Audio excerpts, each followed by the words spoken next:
Welcome to the latest edition of Petty and Profound. My name is Caitlin, and I am here with my brother, Morgan. And today we are going to talk about the 1984 sci fi classic, The Terminator.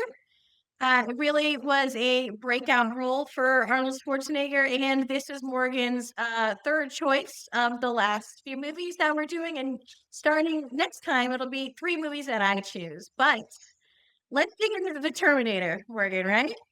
Yeah. So I'll start out and I'll say why I picked it. So Okay. for me, I thought it's sort of a classic action piece, but also sort of a very monumental film of the 1980s.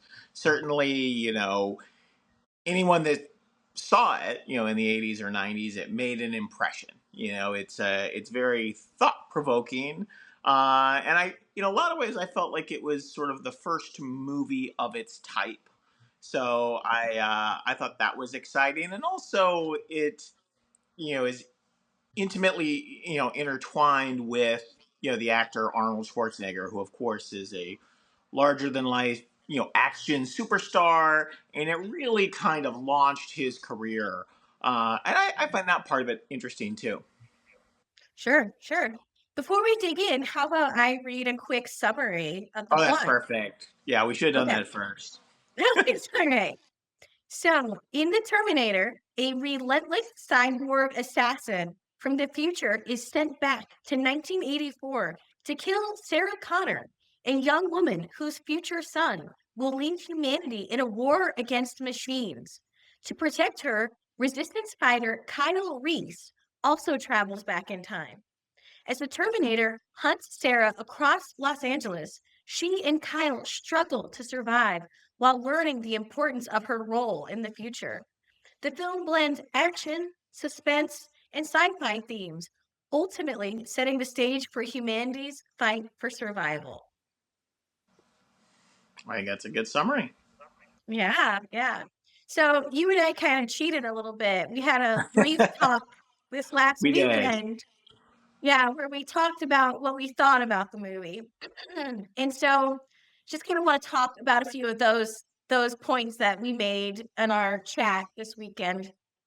And I think the first thing I said is, you know, first of all, I've seen bits and pieces of it over the years. Again, it's one of those movies that was on. It was one of those movies that was on cable a lot, and I didn't even remember. I'm like, oh, I guess I have seen this movie. Definitely the rooming with the headphones. I remember those scenes a lot, but I remember being taken aback by actually how little dialogue is actually in this movie. It's so about the action and Arnold Schwarzenegger's man of few words, pursuit, like, doggedly pursuing Sarah Connor, ruthlessly murdering anyone who may be her, and her just being kind of terrified and running away. And so I was just, it was interesting to me because I know this is one of those movies that is considered, like you said, kind of the turning point of the computer generation, a new view of what technology means and how humanity can interplay with computer technology. And as I said to you, I think this movie really falls into concept movie. It was made to ask a question of what if human beings create a technology that one becomes sentient, and then secondly decides it doesn't want humanity to exist at all and kind of turns against humans. And so that's literally the entire premise of the movie. So ultimately, Sarah Connor goes on to have a child, John, who leads the resistance against the machines. And so the machines devise this plan, never really getting into the whole time travel, but they devise a plan to basically kill Sarah before she could ever conceive this child, much less the child grow up and defeat the machines. So again, I really like the concept. I feel like there are very few movies today, and I know Morgan, I think we beat this drum, or at least I beat this drum every single conversation we have about movies. I feel like movies today really aren't asking interesting philosophical questions nearly as much as they used to. And there are a lot of reasons for that. But in that way, I do appreciate what this movie set out to do. But again, I wish we had actually discussed more of those questions versus just kind of having it be the premise and then never really revisiting it again. What are your thoughts? Yeah, I think that's right. I mean, the first thing that struck me was, even though this is, if most people made a list of most iconic movies of the 80s, it would be in the top 10 of probably Sure. most people. Um, but it's not very rewatchable. You know, No. when you watch it, I think Terminator 2 is actually pretty rewatchable. I've probably watched it more times than the Yes. original. Me too. And when I was watching the Terminator, I was like, I found it a little bit exhausting. Like, the Oh, whole movie's a chase scene.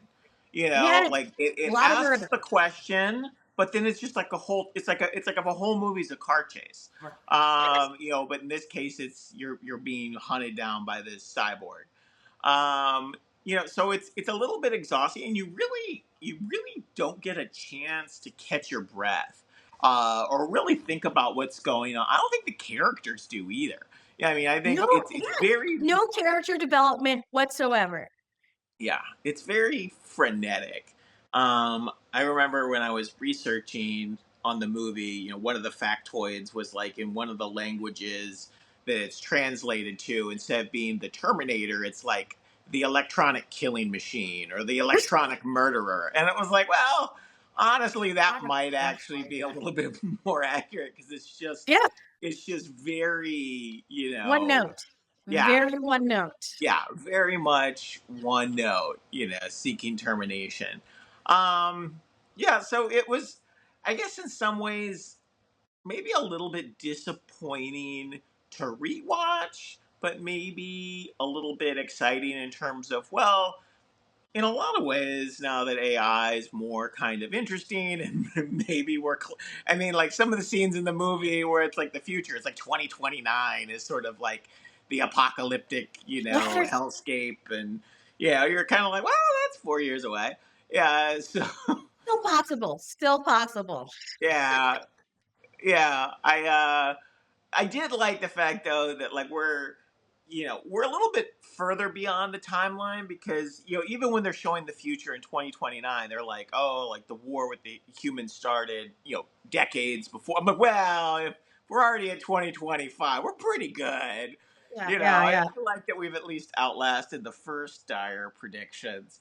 But yeah, it's weird. It's not a fun watch. It's an No. interesting watch, but it's not a fun watch.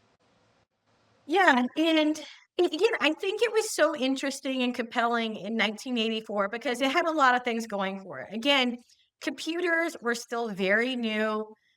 Very few people, actually, very few homes had computers in their or in their offices, or that people were using every day. And then, of course, Arnold Schwarzenegger and his amazing physique, and this the presence that he had. Audiences were used to that. I was reading that the movie was, very high tech for its time, especially in terms of like stop motion.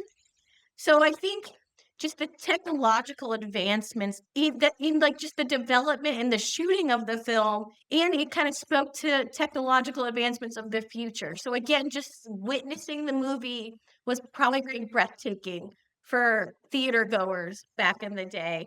But again, it's kind of exhausting to watch now because no matter who you are, when you watch a movie that is essentially 40 years old, it just looks dated. And so what was high tech then, it just looks a little clunky, a little Um, clunky.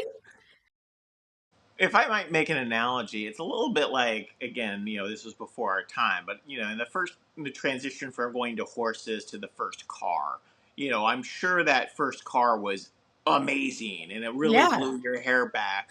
But, like, 40 years after that, if you go back to the first car, you're like, wow, this is actually really uncomfortable. This can't yes, go very fast. So it's like, we're looking at it from the perspective, like you say, of 40 years later. Even though it was revolutionary at the time, now it's a little bit clunky. I like it. Like, I think there's always going to be sort of a place in my heart, even if it's just the concept Yeah, because it's kind of a big bad concept and a larger than life concept with larger than life characters. Yes. Uh, but Yes. it's funny when you're like, but there's no dialogue, No there's dialogue. very little plot. You're Very like, little it's plot. just Yes. it's a fast train and it's going one direction. Yes. I think what else do I want that we mentioned this weekend? I think the one character, the Kyle Reese character is hilarious because he comes in as the savior of Sarah Connor, and logically, if you're reading this script, one would think Kyle Reese, that character, that actor, might be the breakout star, right? He's the savior. Not only that, he's going to be the father, which you find out, of John. So he's the one. The full circle is his legacy. He sacrifices his life to save her, and totally forgettable. I've seen Terminator 2 just as you have a million times, and I'm like, "Who is this actor?" And, like, again, it's like a blip on the radar, and it reminds me there's this quote, actors say, like, "Never star in a movie with a cute animal or a cute kid, because, like, you are just window dressing." And I feel like that Kyle Reese character really was window dressing in this movie. Again, Arnold Schwarzenegger was the huge hit, and obviously made a second appearance, uh, surprisingly, in the sequel. But yeah, that guy, he kind of got a raw deal. He had so much more screen time, I think, and definitely more dialogue in a very low dialogue movie. And yet he made like no impact in this movie. And so, why do you think what was so enchanting about cyborg assassin Arnold Schwarzenegger? Again, cyborg of very few words, except for "I'll be back," which was classic. Yeah, why did he steal the show? Yeah, let me maybe answer it with the inverse. So I read something that said, originally someone had suggested casting Arnold in the Kyle Reese uh, role, but that they shot it down because they thought the Kyle role was supposed to be a little bit more emotionally sensitive, and Yes, they didn't think Arnold, with all of his muscle and brute and physique, yes, would necessarily register as well with that emotional angle. But this movie is not about emotional angles. no, This movie is about toughness. This is about the future. And it's a little bit fear. about Yeah, being bigger and badder and kind of terrifying. So it's like, if the movie's about being big and bad and it has to terrifying, be at Arnold. least, yeah, at least from like a physical standpoint, like that's what the movie's all about. That's the whole point. It's about who's gonna survive. Who's the toughest. So of course, the sensitive angle, the guy who dies. It's like, well, that's not that That's compelling. not Arnold. That's not his brand. No, no, it's No, like, but like, so like the character, the Kyle's character brand doesn't. It's actually kind of not in alignment with the rest of the film. It's necessary, but it's not. It's not really a selling point. Not only that, like no one's getting excited about that character. no. It's just not. Yeah, and I think the big reason is you said there's no character development. So when he dies, it's, like, hard to even feel bad. You're like, "I don't even know this guy. I'm not really attached to him at all as a character." You think, like, the one moment of sensitivity they have is when they're holed up at that lame motel, and they're kinda just, I guess, waiting for Arnold to show up. I don't know what they're doing there, but they know somehow he'll show up. And this is where he confesses, "I actually know your son in the future. He sent me here. I kind of creepily had this photo of you and Right. been in Yeah. love with you. Just this Right. idea, this photo. I'm in love with the you that you become." And I think it's just part of the whole everything's intense, everyone's very vulnerable, and so they have that sex scene, which I remember you describing as what'd you describe it as? I, Unnecessary? unnecessary and uncomfortable. I mean, it's the Terminator. Like, no one wants to like. I mean, like, come Nothing. on. Like, I mean, Yeah. do we really? Can't we just show the curtains, fluttering for Take it with some, away. yeah, with some like background saxophone music? Do we really? Do we really need that here? Yeah, yeah. It's funny that you said but it's actually one of the fewer or less gratuitous sex scenes because they literally have to have sex for the plot to work. Because as it's Because like the pretty time predictable when you're loop, watching the yeah, movie that he get ultimately they have sex and she conceives the child that goes on to be John, the resistance sure, fighter. And so like the loop is complete. And so of right. course you have to have that one night together for so there's conception. However, I think I told you one thing that really bothers me is it's a total paradox, right? Right. Because I actually looked it up. It's called a bootstrap paradox, Sure. Morgan. And I guess I'll just read it first. Sorry, I'm a little hoarse. It's okay. The bootstrap paradox is a time travel paradox where an object, information, or even a person travels back in time and becomes the cause of itself, creating a causal loop. In essence, the future event becomes the past event that causes it with no discernible origin. This creates a self sustaining loop where the object or information is essentially uncaused or is self created. And by that I mean, so he says he comes back to the past to save Sarah Connor because her son, who is the resistance fighter, got the gang together and said, we're gonna beat these machines. And the only way to do it is you have to go back and save my mom. But that implies that John, the resistance fighter, who is her child, was conceived already, well before Reese ever went back into the past.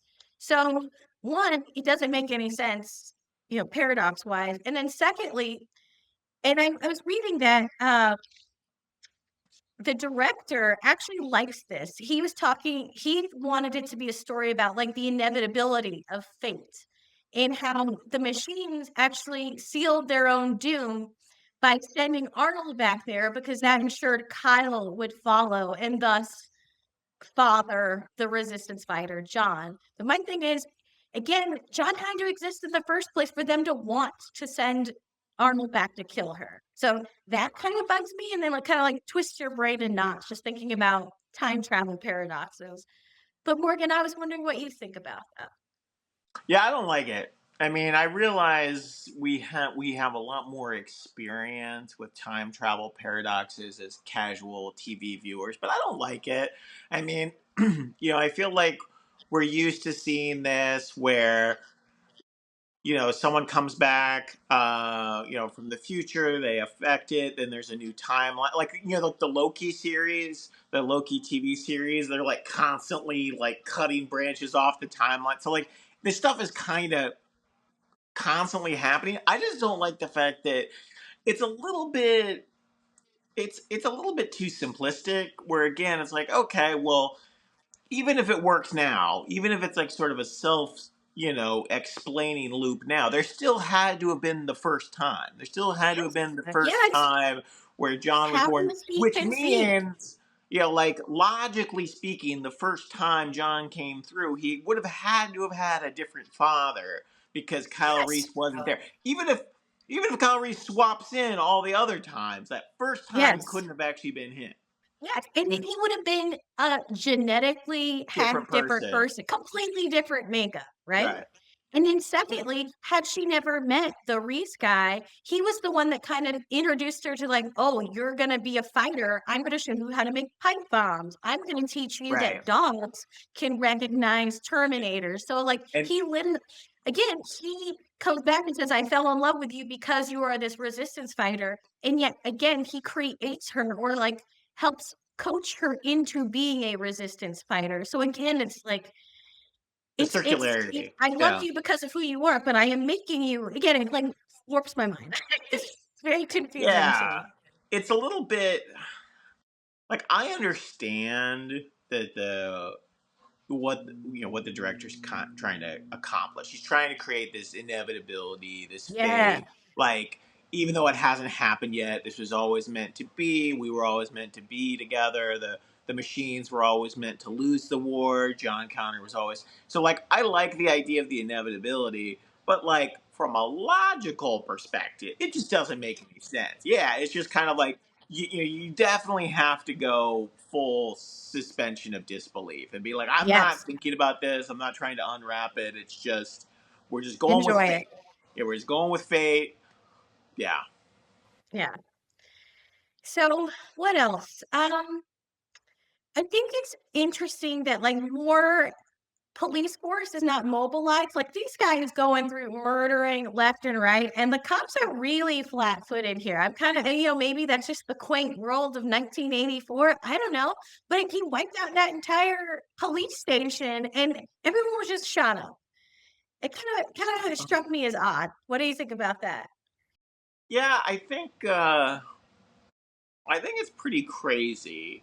But I'll also say I don't think people attack police departments directly that often, particularly like one man attacks. I mean, it basically starts with him driving a car through the plate glass window, and then he's just and again, like it's kind of repeated a few times during the interrogation, and then when they're explaining it later, is like that they can't seem to adjust. They can't seem to Mhm. adjust for the fact that Mm. this guy isn't a human. Like Yes. you keep trying to shoot him, you keep popping Yes. up, and you even No hit one's him, but it's learning. No one's like learning. no one. What bothers me is no one's like looking from around a corner and being like, he's been hit 15 times, and he's Yeah. not even I'm just slowing gonna try down. another gun. Yeah, Yeah, yeah. like all these people, like, they should be like, well, maybe more bullets isn't the answer. Maybe bullets, and they're like, oh, they provide other explanation. Maybe he's high on PCP, or but like, they laugh it off. They laugh it off. Like he's not from the future. He's not a cyborg. He's not a robot. These things don't exist. Therefore, like they're so committed to the idea that this has to have a logical explanation and fit in their current reality where it's like, look, we hit him with enough shotgun shells, he'll stop. Like that seems to be, and they're wrong. They're wrong. Yeah, it's interesting because more than he's a machine, he's basically immortal, right? So Yeah, he can't die, and so these people are essentially bringing a knife to a gunfight. Like we are sure. bringing mortals to an immortal. Trying to fight an immortal killing machine. And like you said, I like that Yeah. you're like they can't adjust. Well, But again, there were some things that were impractical. Like, so somehow Kyle breaks out of the jail, is able to, save Sarah Connor or rescue her, and then they steal the car. And instead of stopping for gas, they just drive the car until it runs out of gas. Explain that to again, like there's just some weird plot holes. And he's like, oh, he's a Terminator. He'll find you no matter what. And I'm like, not really. Like, again, you can drive a long distance on like a full tank of gas. And if you just go to a hotel and don't call anyone, Arnold would never find you. This is like the pre-internet, like you're probably not using credit card. How I mean, obviously, if you call your mom, which he does in the movie, and tells them exactly where she is, kind of a plot hole. Yeah, I would be confident Arnold would never find me in 1984, California, if I drive 4 or 5 hours out into the sticks. So again, like it seems very tightly wrapped up, like with a bow, again, to have that constant car chase. But again, if I'm actually fleeing for my life and learning how to fight the resistance, I don't look at it as so inevitable. Like I just have to wait, like a sitting duck, for him to come to try and kill me. So again, I thought that was a little weak, little weak. So anyway, what are your thoughts? uh, I thought it was weird. A couple things. One thing I retroactively dislike from movies in the '80s, and maybe it's just action movies in general. It's like everyone in these movies, like they can hotwire a car. It's like, oh, hotwiring a car is so. We're gonna hotwire 15 cars throughout this movie. There's no car that you can't hotwire. And no one puts like the club on their car. Like no one tries anything to deter this, constant hotwiring. So that bothers me. And the other thing that bothers me And I'll get into this maybe a little bit more in the sense that one thing I mentioned yesterday when we were talking about it was I think the director took inspiration from the movie Halloween, in the sense that it has slasher film, sort of elements to it. Because, like you said, it's just he's constantly, Arnold's just constantly shooting people, cops, civilians, people, the roommate, people that are irritated. Like he is like a hot knife through butter. He's mowing down. Like, it's indiscriminate. It's indiscriminate killing. Um, but one thing that another so like in that sense, it's sort of like like the bad guy in a horror film who just can't be killed. Like the ghost or like the killer clown or whoever the bad guy is, because a lot of times those guys are immortal. A lot of those times they just kind of keep coming back. They keep and there's always a chase. So like you get that feeling where it's just like the chase never stops. But one thing I don't like, another sort of horror element, is I feel like in a lot of horror elements, or sorry, a lot of horror movies, the main character unwittingly, reveals their location. And she does that a Yes. couple times. She Yes. does it when, she's calling the roommate to warn her, and she's like, "Hey, roommate, watch out, but here's my exact location and where the club If is." that's necessary. And like totally unnecessary. And then she does it again when she calls her mother. It's like, "Hey, mom, I'm exactly at this hotel. Just so you don't worry." But again, I feel like in horror movies, like I feel like there's a lot of times there's a tip off where they accidentally tell the bad guy, "Here's when I'm going to be alone. Here's in the." Where I'm at my most vulnerable, can't wait to see, and they don't know it. Like a lot of times, maybe the bad guys in disguise or something like that.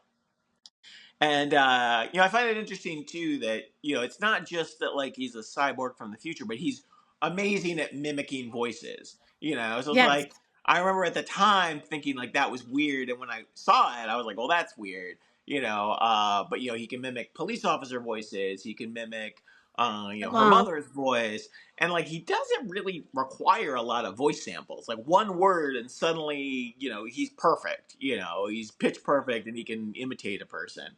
So there was a lot of like far fetchedness, but I wanted to add that sort of slasher film horror plot because it's concept, but it's also horror. There's no getting away. There's sort of like that feeling of impending doom. So I thought that was interesting. Sure. So I remember one concept was where they were talking about the character arc of Sarah Connor, and she went through a transformation from an ordinary waitress to a future resistance figure. And I think that's a little harsh. But I remember right at the end when Kyle has been struck by shrapnel or a bullet or something, and like you see, she's kind of like finding her groove where she's like, "Please, please," and she sounds desperate. "Get up, you can't stop." And then she's like, "No, soldier!" Like she gets this militant vibe, and so like she's kind of finally coming into her own. Uh, but it's a tiny arc. It's an arc, but again, I think it's a little rough just to, position her as this lowly, really insignificant waitress. Again, very little character development. And then now this hardens her and by the end of the movie she's has this dictaphone and she's doing future tapes or tapes for her son and now she's like a transformed figure. But, I don't know, do you buy the character arc? Do you think it does a good job of transforming her into this, I don't know, resistance fighter? I don't know. I don't know. What it reminds me a little bit of, and maybe this is a bad comparison, but it reminds me a little bit actually of Star Wars in the sense that, like, you have, Luke Skywalker or even, Anakin Skywalker, and, there's sort of, oh, this person, there's, at least at the beginning of the films, you're like, oh, this person's not particularly special, and there's also this overarching force, whether it's like the Dark Empire or the future machines, and it's sort of it's the David and Goliath, right?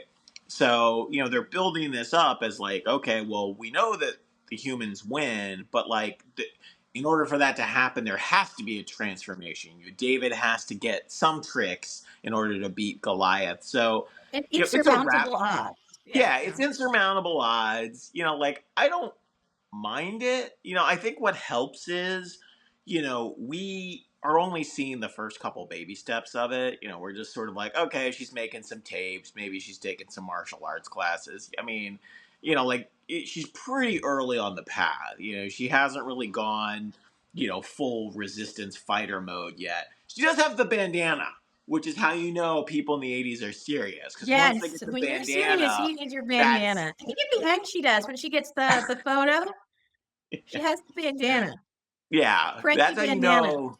That's how someone's serious in the 80s Yeah, is when they have a yeah, and bandana. ready to fight. Yeah. Another thing that bugs me a little bit. So again, the machines are supposed to be really smart. Again, very smart and good at exterminating human beings, turning their technology against them, and yet their plot to get rid of the John Connor character just seems so flawed to me. And I was saying Um, their big idea is to send Arnold basically back to her the day or 2 that the son is conceived, like, when you do the math, and I was saying, if I'm an advanced species hell bent on killing off human beings and trying to make sure that this freedom fighter, resistance fighter is never born, I'm not gonna go to the day or the day or 2 when he's conceived. I'm gonna arrive, like, when the mom is a kid and, like, off the mom, or like I said, off the sure. grandma. Like, let's Yeah. not leave any You'd room be a for you'd be a chance. more you'd be a more efficient killer than the Yes, Terminator. yes, exactly. Yeah, it was like the Hitler thing, like, if you could go back and, like, you know, get rid of Hitler as a baby with you. I'm like, well, you should probably go back a little further. Like, you could just send the mother to another country. He'd never be born. I don't know. But I'm saying, like, let's be a little bit more sophisticated here. Like going right there and essentially sending Kyle Reese into her arms. Little stupid. Little stupid. So, Yeah. and get if you're that sophisticated, let's have some better plans. Let's have some better Well, plans. I'll give you two counterpoints. One, if they actually were that sophisticated, it'd be a pretty short movie. It'd be like 30 seconds. Yeah, Like, sure. and then secondly, like they can't be that smart because they lost the war. They did. So They like they did. lost the war, and then they fumbled. They fumbled the Hail Mary at the end to try to undo it. So it's kind of like you know, even in the future when AI's really great, apparently they still make mistakes left, right, and center. Yeah, I also thought it was funny how again, these machines are so smart and so intelligent, but like they're just going down the phone book. Like the first thing Arnold does is all right. Well, here's how many Sarah Connors are in the phone book. Well, I guess that's Double how many ball. Sarah Con. And he doesn't interrogate. Just whoever opens the door, like you're gonna When there's die. only 3, there's Yeah, only 3. right, Yeah. right. And it's just sort of like doesn't bother getting a full name, doesn't have a picture, doesn't ask any questions, doesn't like, hey, what's your name? Like if you're roughly the right age, it's like, okay, well, let's just take care of you. Mhm. Uh, Yeah. He's the a other, the, stickler.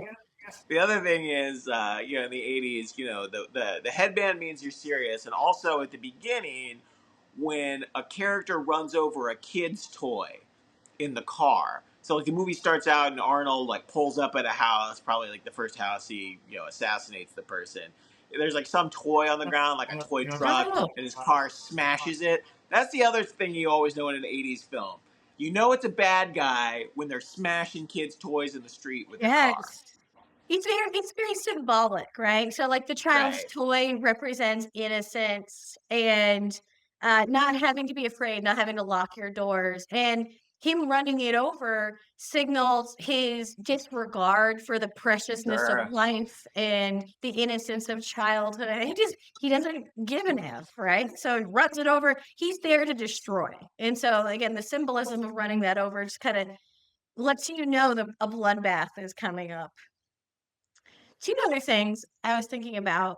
at the beginning of the movie, there's, some writing, right? It kind of lets you know how we ended up in this, apocalypse in the 2029 future, and it says, like, the computers basically decided, "We're really smart, we don't like these humans," and so I believe, correct me if I'm wrong, it says they basically, like, launch nuclear weapons, Sure. right? Yeah.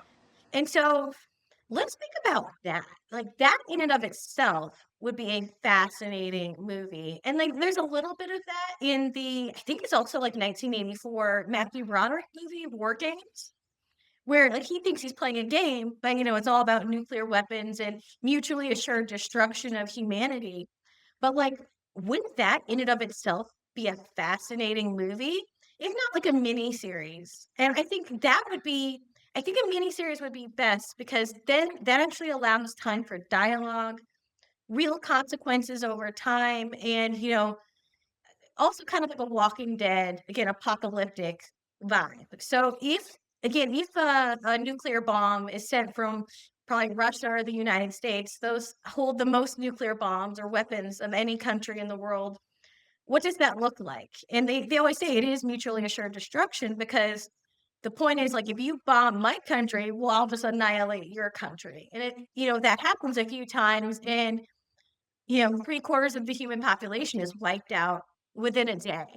And so, I mean, let's think about thought experiments. What does the world look like that obviously before the machines send all the humans into the, underworld for cover, but what happens to humanity when the machines finally break and they send those bombs? And, how do humans grapple with the fact that they didn't send those bombs, but it's probably too late to take it back or say it wasn't me? But I think that would be a fascinating video series, something. I think that Yeah. would be interesting to look at, especially, obviously the recent Iran bombing, like, it brought nuclear weapons back into the conversation. It's not something we talk about a lot, but I know in the fresh days of the Cold War and post-Cold War, it was thought about more.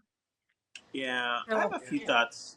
I have a few thoughts on that. The first is I think it's interesting in the movie they specify the machine struck first.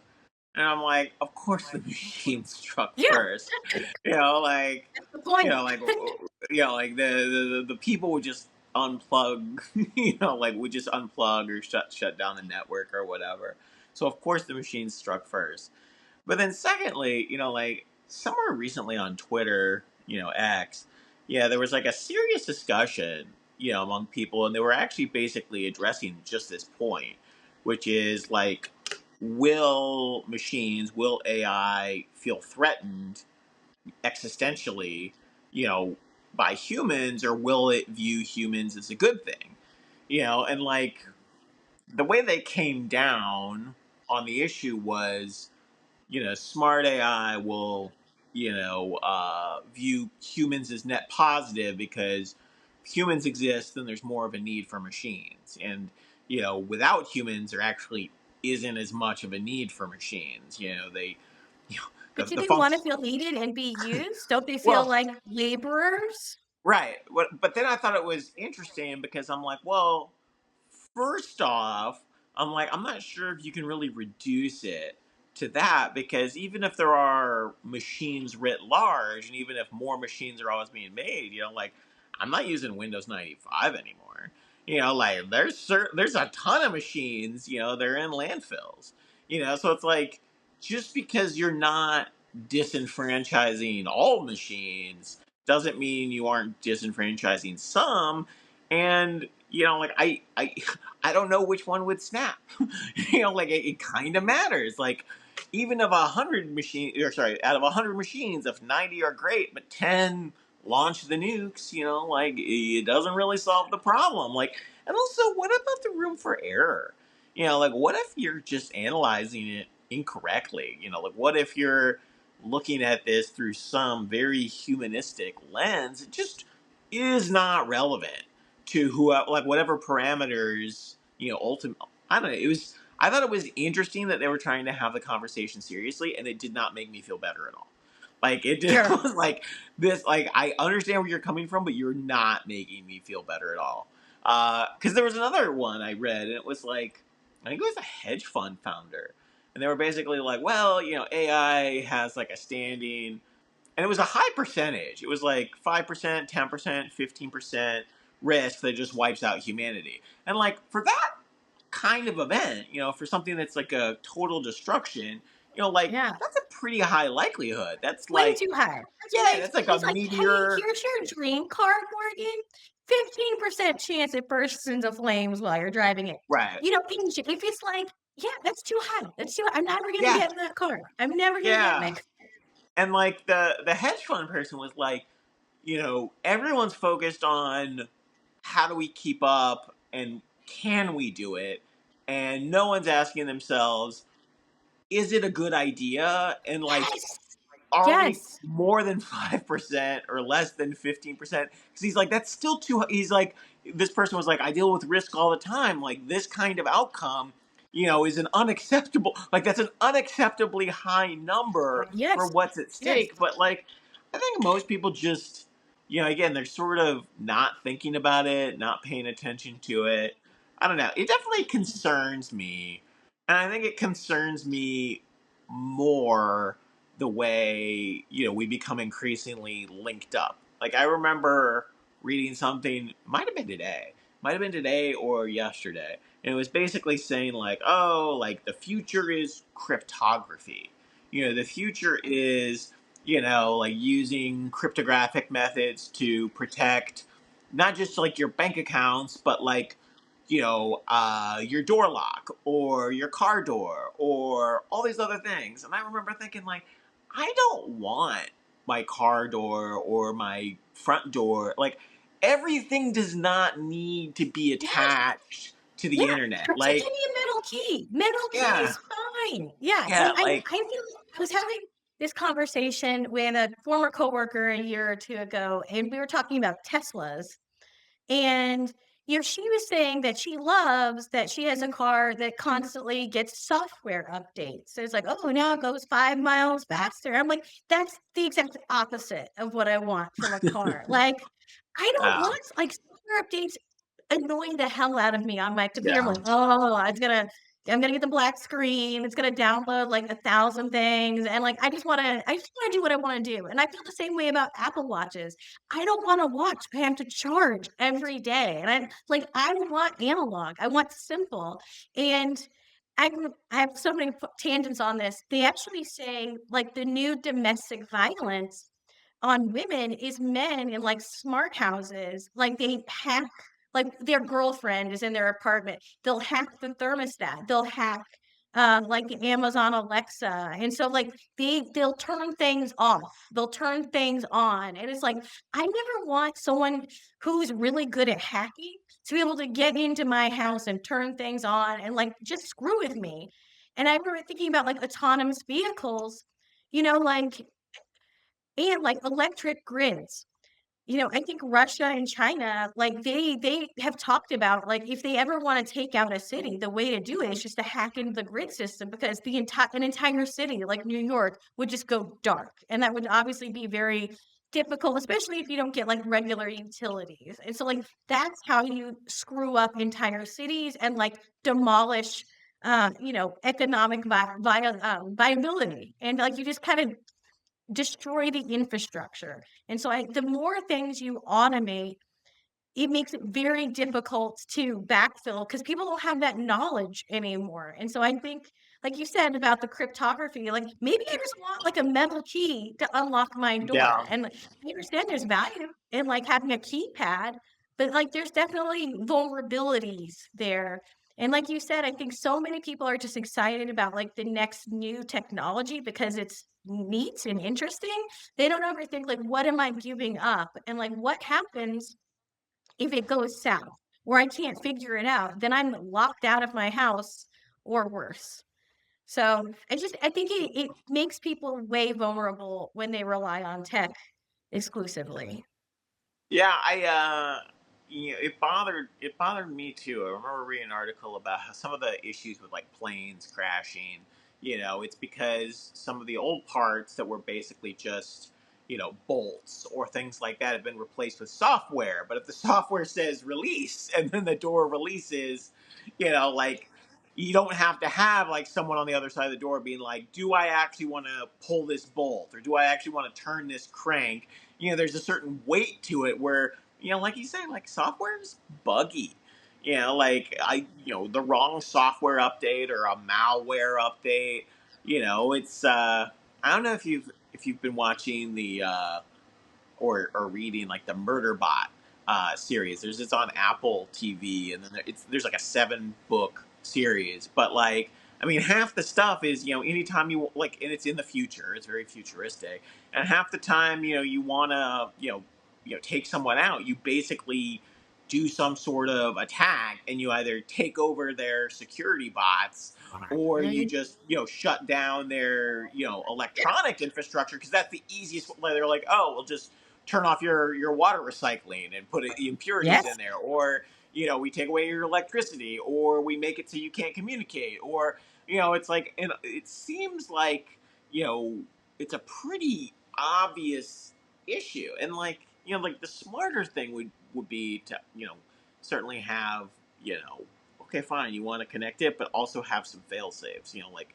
fine, like but like can you turn it off? Can you still get in your house, or is it only electronic? Like, what happened? Like, like some of these, like automated, air conditioners and things like they're you. There's no if you can't figure them out, like you can't control it. Your house could be Yes. 100 degrees or 20 degrees, and you just be staring at it like, how do I unplug this thing? I had the exact same problem with a wireless computer or a wireless printer. Like, all I wanted was just a USB so I could plug it into my Sure, laptop because the Wi-Fi wasn't working, and I had to print this, like, 70-page presentation that I wanted to go through, within my hand, and I was so infuriated. I'm like, "Again, I don't wanna have to print from my cell phone. Like, I wanna get on my computer and see the document and print, and I am fine," you know, woe is me having to walk over to the printer and plug it in just so it prints. Like, you're not really adding a lot of convenience by making it Wi-Fi. It's just another thing I have to set up, make sure it's connected, and it's another thing to go wrong. Which is again why I don't want I don't want a car with updates. I don't want a fancy smartwatch with updates. Like, unless it's actually really improving my life, it's just another thing to babysit and charge and monitor and is sure. tracking me. And so I'm really not seeing a lot of the benefits. And I feel the same way about like smart homes. Like, I have a friend, I totally understand. He has a disability. It really helps him. He can't see things, but like it's listening all the time, and people don't realize that. Like, there are famous, like, FBI cases where, someone was murdered and the Alexa was listening, and, of course, they had the transcripts, and so they were able to convict who did it, but, again, people don't know that all their smart electronics are spies, essentially, and I don't know, I just, that's why I wanna move out to the woods, Morgan. That it's all coming back to wanting to move out to the woods. Well, I mean, the other thing too is, like what you realize when you rewatch Terminator, what you realize instantly is if it is 2025 and the Terminator comes back, it would take them about 15 minutes to find anybody. Like Anyone. like whether it's Google Maps, whether it's pictures from social media, Cell phone yeah, tower, the right, pinging. yeah, like so, like No it's one can you commit would a murder now. Like right, the Brian Kohlberger, like, they had a cell phone going by in that house 12 times. They knew it, and yet he never turned his phone off, but he turned it off in the 3 hours that the murders happened. Like, that actually looks more guilty. Just leave your cell phone at home. So, like you said, if he came back 2025, he'd be yeah, mincemeat. yeah. That definitely didn't make me feel better though. When I was like, wow, if Arnold came back to 2025, he'd find his target and be on, he'd be on his merry way. So, Real quick, another real quick. thing. I Oh, I don't want to get away too far, or I'll let you keep going. But one thing I want to do is talk at some point about like the scene where he's fixing his eye, like the red eye, like the bloody eye. I want to talk about that scene in Terminator, but you keep going on your okay. what we're talking about. about how the AI is the end of the civilization. So I think I totally agree, or I worry about technology and AI being the end of humanity or being like spelling peril for humanity. But there's that poem, and I can't remember the name of the poem, but it's like, this is the way the world ends, And not with a bang, but with a whimper. And the Terminator movie is the bang version. The literally nuclear weapons, explosions, and then Terminator coming to kill Sarah Connor. That's bang. That's flash. That's sexy. And that's a cause humanity can get behind and rally behind, because that is a very visual, tangible, existential threat. The true threat of AI and, sentient computers, I think, is what we're seeing right now. Like, it's the scope creep. It's the fact that we're relinquishing our autonomy and our institutional knowledge about how to survive in the world without technology. So I literally just saw this article yesterday. It was an MIT study on, like, I think students or just young people using ChatGPT. And they had two groups, and the one group was, the control group. So you have to read some content and like write a paper about it. And they did brain scans on these people. And then the second group, were able to use ChatGPT to create the content. And they did a longitudinal scans of these brains, and it's like people who go to the moon, like their muscles atrophied. And so the brains looked much duller. They didn't light up as much. They didn't retain nearly as much information. It was like 34% activation versus like 100% activation in like synaptic learning. And so it's speaking to the fact, and they said that ultimately the people that used ChatGPT were 34% more productive, but long term, they were far less knowledgeable about the content. And so, again, it's a band aid, like it's getting work done. And sadly, I think employers and students, it's all about like, getting it done. But we're not thinking long term, what are the consequences of this? And like, what happens when students don't want to read anymore or employers don't care? Then you're like not learning these processes. They just want results, results, results. And so I think if it ever is going to be the end of humanity, it's one, we're losing key skills. And then secondly, I saw this statistic yesterday as well. I think it was JP Morgan. I don't remember who, but they said by 2030, 46% of women aged 22 to 40 are going to be single and unmarried and have no children.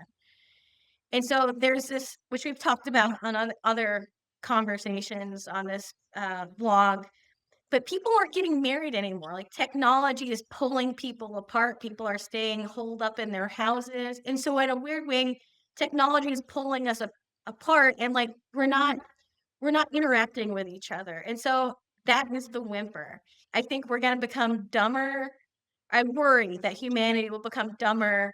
We won't be mating, we won't be having children, we won't be innovating, we won't be mentally creative like we could have been. And so I think if there is an existential threat to humanity, it's that we relinquish our spark, our mental creativity to the machines, and we kind of just wither. yeah, I mean, I know that the Terminator is a pretty heavy topic, and I know AI is a pretty heavy topic, and I think it's easy to go doom and gloom. I think I'm gonna zig if you're zagging, or I'm zagging if you're zigging. I think I would say it's like, okay, well, I think using AI definitely dulls your critical thinking. It probably increases your counting stats, whether it's producing pages of a document or getting a certain number of reports out the door. I think it probably does increase productivity at the margin, but I think it might be a lot of meaningless production. And I think, one of the things that made me feel better about AI recently Oh, was, they always talk about, oh, it's going to be exponentially better, it's going to be exponentially smarter. And they're like, actually, the latest version is dumber. it's getting And dumber. they're like, because it's being fed in large part by the Garbage. internet. And like the internet has a lot of stupidity. So it's like, and it's very difficult for the current AI when it's consuming such large amounts of material. It's like, because it's not independently creative, right? It's not it's not making anything without a prompt. So like because it's consuming junk, it's also consuming conspiracy theories. It's also consuming stuff that never happened or crazy thoughts. So like like that makes me feel a little bit better. But also like I think it's like okay, well, like I think what's gonna happen is, there's gonna be certain sections, or sectors of society where it's like, look, like this is dumb. Like you just because you can't, like just because you can have a computer do something quickly, or it can spit out an answer that's, seemingly looks right, like there's no critical analysis, there's no critical thinking, and some of this is objectively stupid. So I don't know. Like, and I also think it's like, okay, well, fine. Just because some people lose their critical thinking abilities doesn't mean everyone will. Some people will be old school. Some people will want to do the work themselves, and maybe they'll have lower counting statistics, but maybe it'll compensate in other ways. So I don't know. I mean, I'd like to think that there's some positives, and that like some people won't be affected and some sectors won't be affected. That's what I'd like to think. It's funny. I complain or whine about AI, and I use it a lot. Like I love it. It's a fun tool. It's like a Yeah. calculator. When I was doing long division on my calculator or on a chalkboard, but like, I kinda use it as almost a Google, like, I'll have questions and be like, "What if this and this and this are true?" Or tell me the 3 cities that have if I wanna retire in a city that has these, criteria, what's the what should I be looking for? Like, I use it for things like that, but, I just think I feel the internet has and had great potential. But I feel like if you look at how humanity has changed as a result of the internet, I think humanity's worse off, honestly. I think, online gambling, I think online porn, really bad for especially young men and boys. I actually saw this is a random tangent, like in the UK, in the EU, VPN use has skyrocketed recently because they put in regulations that you have to, like, they have age and, like, um, address, like, constraints because they don't want kids on porn sites, and so because of that, VPN use skyrocketed, so people have found a way to still get access to their devices, and so in some ways, I think the internet is an amazing tool, and it has a lot of possibility to share knowledge, connect people, doing some amazing things, but just like I think you have to also understand worst case scenarios. Like, what are the bad guys gonna do with AI? Or just ignorant people gonna do with AI? And so, like, that just makes me a little nervous. Another What? article I saw, Austin, Texas, they're starting an AI school for children. Like, their entire curriculum is based off of AI. And like they're popping up. And of course, Austin is like this new tech hub, and I just like twitch when I think of young children going to an AI school. Like I can't think of anything I would want less for my child. Like, it's a little horrifying. Yeah. Yeah. I mean, I think there's definitely some potential some potential negatives there. I Yeah, Yeah. I don't like the idea. I don't like the idea of AI school. taking the place of teachers, coming up with the curriculum. Like I like the Montessori method. I want my kid out in the woods, like rubbing sticks together, like holding rocks. That's what I want. Like as analog as possible, at least till the brain develops. kind of like drinking alcohol too soon. Like, just let's have the brain not polluted with the junk. Like, junk will come. You'll have time for Yeah, junk. I mean, here's what I'll say on the AI. Some of the stuff you just mentioned. Like there's plenty of people who are against eating meat. There's a plenty of people that are against using leather goods because it's inhumane. I'm waiting for like more Yes. people to sort of be like, actually, I'm anti AI, or like the Yes. equivalent of being like vegan. Good. Like where you go into a restaurant and be like, look, I want a non AI menu. I Like don't want a QR code. I want a paper menu. Like, if yeah, they can have nudist colonies, why can't they have, like, tech-free colonies? Or, like, not even tech-free. I'm fine with, like, 2000, tech light. 1996. Like, we Yeah, just order things on Amazon, you know? sure. So, But but like this I think that's that Pandora's box aspect of technology, and you started our conversation with it. No one ever says, "Is this a good idea?" We just bring it in. It's like a Trojan horse. And then, years later, it's like, "Oh, this might have been bad for society." yeah.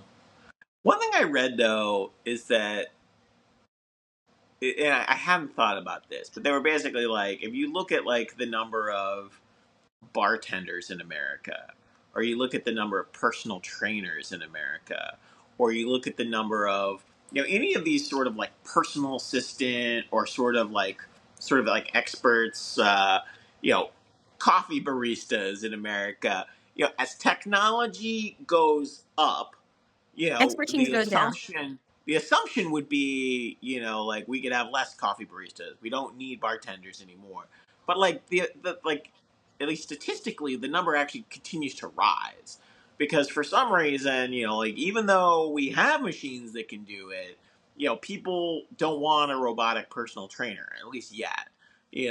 So I don't know. Like again, like I hold out hope that maybe the machines and the robots will do things that people don't want to do, or at least help it or make it safer. Um, but yeah, it's tough to tell. Like I think a lot of people don't realize that our technology advances faster than our culture does.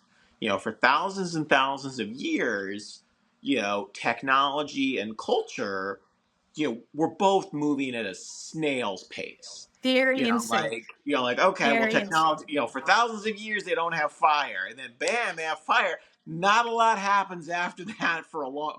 Now we got a wheel, but it's like okay, it takes a while For to another make a 1,000 good. years. Yeah, another 1,000 years. Oh, we got a cart now, not just a wheel. Another 1,000 years, rolls by. Then we finally get, like a very basic, like horse and carriage. Not even, so it's like, Yeah, and, like but yeah, but 100 years but later. right. But the thing is, usually culture could absorb technology, get comfortable with it, and respond to it in a healthy way. But in the last 100 years, at least since the Manhattan Project and the space race, things like that, technology is moving way Warp faster speed. than Warp than speed. society can even adjust to it. I mean, you have some people that are still uncomfortable using cell phones. Meanwhile, you have some people who use AI every single day. It's like it's not fully assimilated into the culture, and it's not even, if you break it up across generations, it's even more stark. Where you see it's like like for early adopters, it's being taken up, and the older generations don't even necessarily know how fast or in what ways it's shaping. So like it's interesting, but no one ever talks about that. No one ever says, Oh, okay, why well not? maybe, yeah. No one ever says let's slow down technology because our society can't actually assimilate this information Yes. that fast. Yes. Well, like Oliver Sacks, I don't know if you know who he is, but he's like a famous I believe psychiatrist, psychologist, but he did a lot of like, he inspired the movie The Awakenings with Robin Williams, so he just did a lot of, like, brain and behavior research, and he died in the past 5 or 10 years, but he wrote about how, like, humanity wasn't built for the internet. Like, just, like, the pleasure centers in our brain can't handle, like, all the instant gratification of No. digital experiences, and so it's just very addictive for our brains, and so, like, it's really breaking down, our attention spans and how we learn, and like you said, we just haven't adapted to this technology, so we still have the same brains that, our ancestors did thousands of years ago, but we're, working with microchips and, just like you said, going at this the warp speed. So that's a little concerning. But I think, I always use the analogy of the email. Like, there's this funny video, you can like find it on YouTube. It's, I think Brian Gumble is in it, but it's clearly like 1988. But he's sitting at this huge chunky computer and he's just talking about the amazing world of email and like how it will free up your day. You can book plane tickets in a matter of minutes and you'll have so much more free time. And no one has more free time. In fact, we have less time. Like, our jobs have invaded our homes. Like, we have no privacy anymore. We can always be reached. So simultaneously, communication has gotten so much more asynchronous. So, you've mentioned the whole barista thing, but, like, if we're having more baristas, like, what are we missing out on? Or, like, what positions in society are we losing or are diminishing because of technology? So, I know our time and our relationships are faltering, but what else are we missing out on I, or I, losing? I again, like I'll try to spin it positive, in You two make ways. me sound like such a crab. Yeah, it's yeah. I read something recently where it was like a guy like who owned a company, and he'd gotten rid of a lot of his staff, and he'd sort of used AI to sort of be like, I don't need the staff anymore. But it was sort of like an evil AI, like it wouldn't behave in its I love it. parameters, and it like basically deleted all of his valuable databases. And he's like, complaining to the company that like sent him this bot, that he used, and then it like and they're like, "Oh, sorry, we did a patch update." But like, if it's Exactly. deleting your whole company, like that's not net positive. That's value destruction. Like, I think for every I think for every time it's like you were saying, like the emails, make your day better. I think for every AI that makes things better or more efficient, there's going to be an AI that like, sorry, we accidentally released the floodgates and we drowned a whole town. Like we were doing a simulation, but we forgot that because it's like, the necessary synchronicity and the necessary is this a good idea, or like I don't think it occurs. Like if you're a bot or you're an AI and you're like in charge of releasing dam water. Like you're just focused on the program. You're not thinking, wait a minute, there's a village underneath us. Like we can't just, like or actually it's there was a lot of rainfall recently. We have to do it different. Like it's not necessarily plugged in to all because we've lived in a complicated world. There's a lot of, for all the things we do wrong, human beings do a lot of things right. And our organic tissue, our organic computers are not bad. It's taken us this far in part because we're like, oh, we're balancing a lot of things. And some of these things are good, some of these things are bad, and we know instinctively, like, hey, like ease off on this, don't do that. And I'm not sure all the AI so like I think there's gonna be, sadly, like a comedy of errors. And I think there's gonna be plenty Well, a of lot. jobs. Like not like that, like who's gonna be debugging all this stuff? Like whose job is it to make sure, that like for every program you have that the updates aren't gonna break it, because it's like then you get back to what you were talking about before, where it's like, okay, now you have a car that won't start. Now you have a door that won't open. Well, they have, like I know, like, for autonomous cars, these companies that have the autonomous cars, they basically have people in a essentially a call center, like a live human monitoring what they're doing because it could only get like 92% of the way. Unfortunately, 8%, like you said, unacceptably high rate of errors when you're like mowing grandmas down in the Right. crosswalk. So, and I heard like in software, like the new software coder's job is basically to be a project manager of AI. Like you need to know enough when it makes a mistake, but you're more like herding cats or like, herding your cattle, like making sure that they're creating the right code versus actually creating the code yourself. So I'm very fascinated about how the role of work is going to change in the future. I saw on LinkedIn yesterday, and I've kind of thought this for a while, but Mark Cuban has said like the future of like business is going to be basically standing out in very analog ways. So he thinks like conferences are going to go up way high because in about 5 years, so much content that we read is just gonna be AI generated. Every post is gonna be AI generated, and so, like, the only way to stand out is by face-to-face interaction, and it kinda reminds me of that, like, Chipotle slogan or campaign they've been using, gosh, for, like, 3 or 4 years now, but they use the word real in all of it, like, real good. We have real food, and, like, literally their value proposition is, "We don't have, like, antibiotics in our we have real meat. We didn't create this in a lab." And it's kinda sad that in order to stand out in, like, 2023 to 2025, you have to be like, we didn't pollute your meat, and it's actually from a chicken. And so, like, but I feel like the future of standing out in commerce or in customer service is, hey, we actually have a real human that you're gonna talk to. We won't send you to the computers. And so you talk about your barista job. What are the jobs that are, gonna be standing out that are gonna open up because people really crave or are starved for authentic human connection or authentic human interaction? Yeah, I don't know. I mean, what I would say is, you know,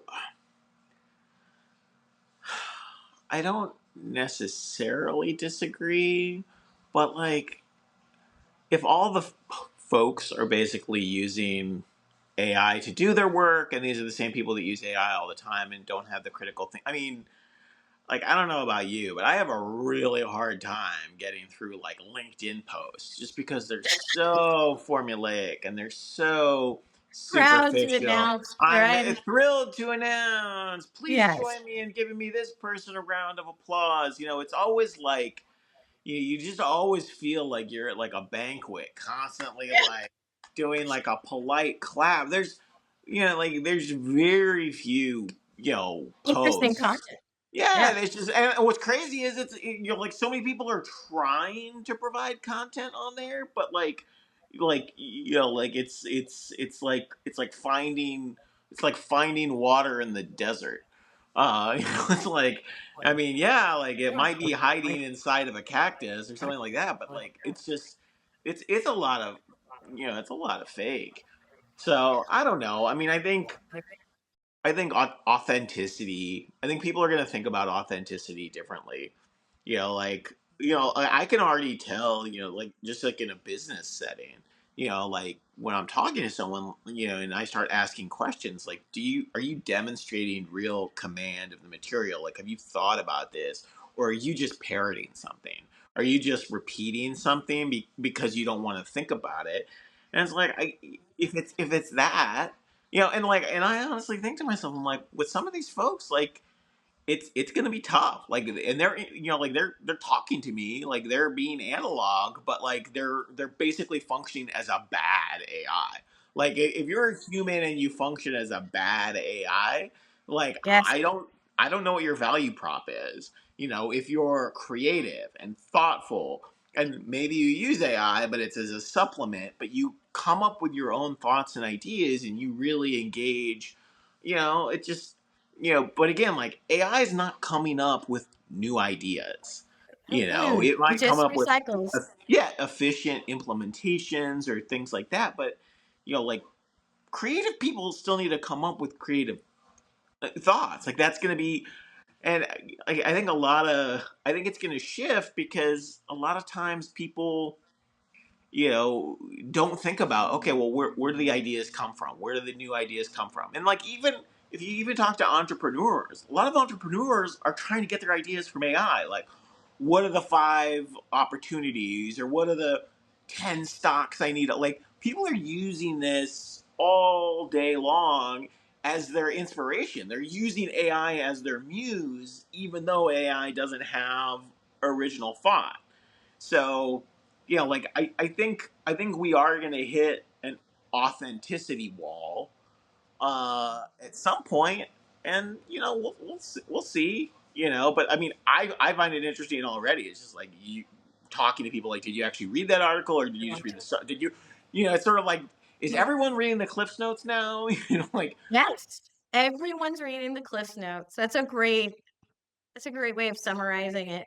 One last thing I wanna talk about, you were talking about, like, evolutionary history and, how humanity just hasn't had time to catch up to technological advancement, and I think the obesity epidemic is a really interesting analog for that. So they talk about, how, human metabolism has basically been the same since we were hunter-gatherers and, hunting mammoths and whatnot, which is why in the past, 50 or so years with processed foods, people are just exercising less.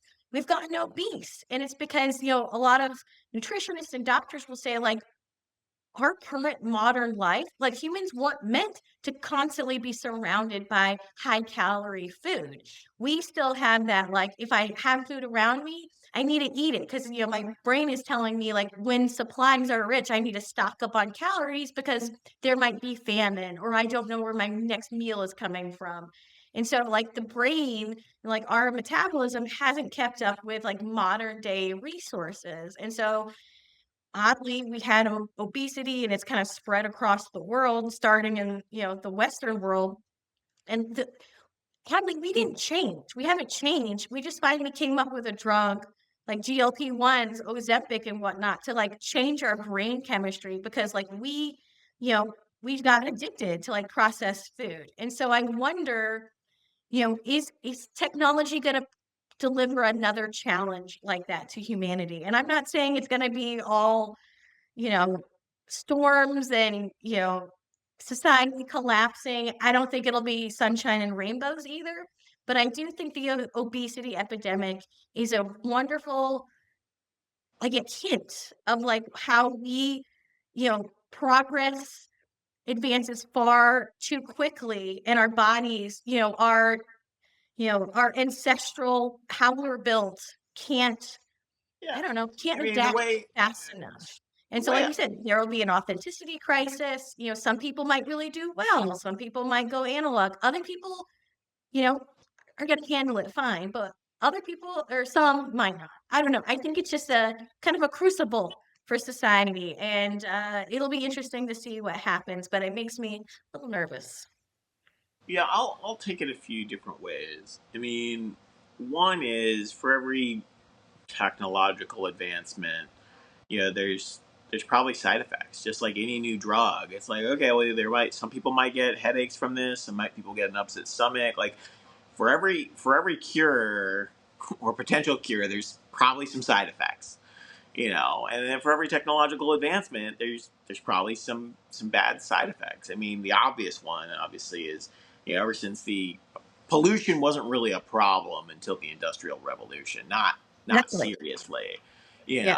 And then every sort of technological advance since then, it's like, oh well, this also has this other thing you need to be worried about. So, I think, I think it's smart to be sort of cautiously optimistic, maybe. But part of it's, hardware versus software.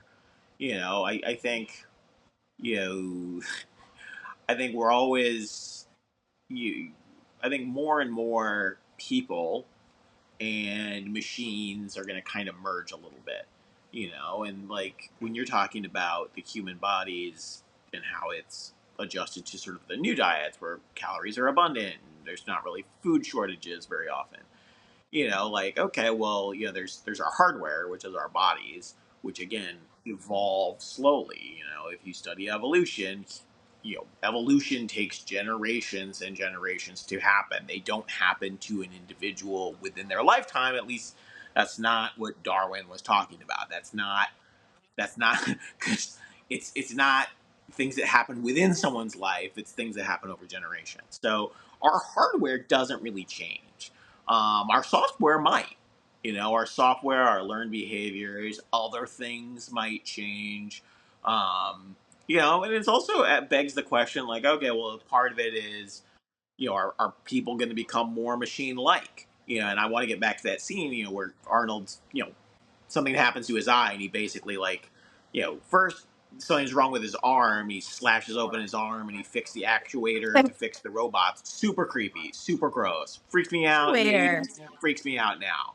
And then, like, something's in his eye, and he, like, basically pulls out his eye and, like, fixes it. And there's, like, the really sort of, like, the bright red light, like the ominous red light. A diode, light emitting Yeah, diode. but, like, it also, when you're watching it, because he's flesh covered robot, you also ask yourself, are people going to become more humans but with robot components? Like, and they never address that in the movie. They never say, like, okay, well, the soldiers that are fighting these people, do they have any robotic implants? Do they have any sort of enhancements? Because there's already products out there that are sort of like that. And like, there's sort of like the mind stuff, like the Neuralink stuff, where it's like, but again, like, like, if you get the wrong software update, or Yeah, you get bad stuff happening, or corrode. I mean, like, there's a lot of things are happening so fast. You do wonder, like, okay, what if there are what if there's a problem with the hardware? What if the problems with the software? And what if that's now integrated into the human being? yes. So I don't know. There's, like you said at the very beginning, like, I think the movie asks a lot of questions, and It doesn't even provide any now, good answers. yeah, even 40 years later, even after the Terminator is terrifying. I mean, I think every day we open up the newspaper, we're like, all right, still terrifying. Hope this experiment goes well. Yeah. Yeah, like I said, it has the boom or, the bang, outcome, and again, that's easier. It's easier when something is pointing a gun at you, figuratively and literally, to be like, "That's the enemy. I need to run from that, and I need to conquer that." It's so much more challenging when it's a slow creep, and it takes away things, bit by bit. You hear, like, the frog, the boiling water and the frog? Sure. So I think I worry about progress like that. Yeah, That but one even analogy then, I told you. Oh, what? there's like the preppers. There's plenty of people that, Yeah. like live on their farms, that are off the grid, that keep things sort of, like, I think there's always exceptions. Like, even under, like, the doomiest doomsday scenarios, I still think there's lots of exceptions. Mhm. You talked about hardware and software, and I think that's really interesting.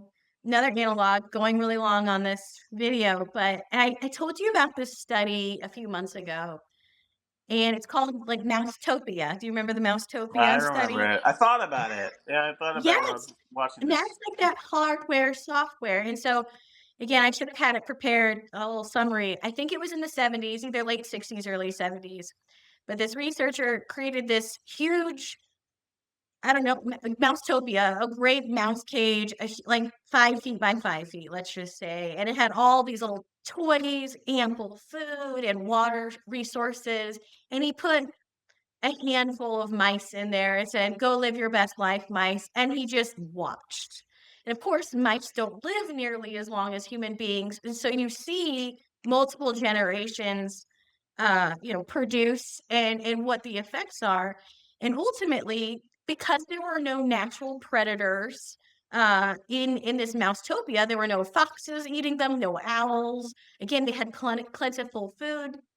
So whenever a female mouse would have babies, they have tons of babies, much like human beings had a lot of babies, 120 years ago because unfortunately mothers and children died in childbirth and they died from illness. And so only a certain number of children would actually live on to adulthood. Same thing with mice and other animals in the wild. Let's just say I don't know how many babies a mouse has, but let's just say a dozen. Well, only 2 generally live to adulthood. But in Mousetopia, there was rapid overpopulation very quickly because, again, no predators, and so that immediately like, messed with mating habits, and so, basically, some of the male mice just started disengaging, the mom mice stopped tending to their young because they were really overwhelmed, and it kinda like, actually, the whole population wiped out. They just stopped mating and everyone died. And so it's fascinating that you give this utopian society for mice, and it actually was their undoing.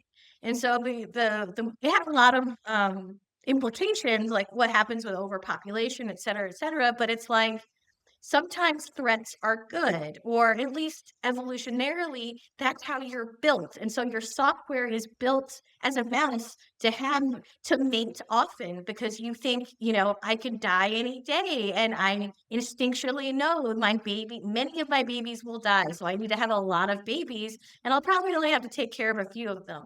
And so when the environment changes and resources change, we see, and obviously mice aren't very advanced beings, but they were able to cope with these environmental changes. And so like their software bugged out and they shut down.